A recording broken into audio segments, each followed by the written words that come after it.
Nagari Laresago Halaban. Nah, di sini ibu-ibu bekerja membuat songket, mengisi waktu sehari-hari. Yuk kita lihat. Nah, ini dia nih. Siapa nama Mak? Mak, Amak siapa nama Mak? Yani.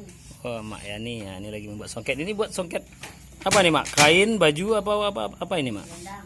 Oh, buat selendang ya. Sambil kerja aja Mak. Nih bikin selendang nih ibu-ibu nih. Kita lihat songket.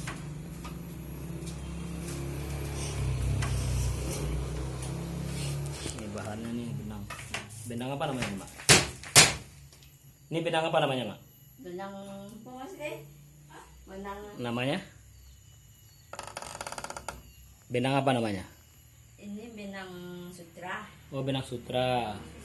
Oke, terus Mak, kerja aja Mak. Kita lihat cara kerjanya Mak.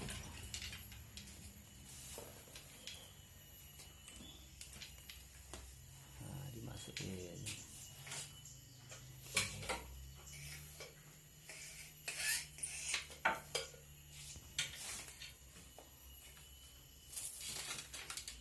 Di kaki itu tuh nariknya Mak ya?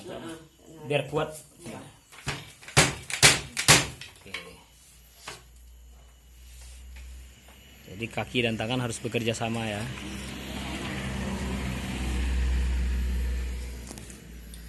Ini berapa warna Mak? Dua. Berapa warna dibikin? Dua. Satu warna. Oh, satu warna. Sutunya warna. Oh, satu warnanya. Jadi dasarnya putih. Dasarnya putih. Oke, oh jadinya seperti ini, bagus. Songket Halaban. Ini songket ini biasanya dijual di mana ini Mak? Ada di Jawa, ekspor ke Singapura. Ke Singapura juga.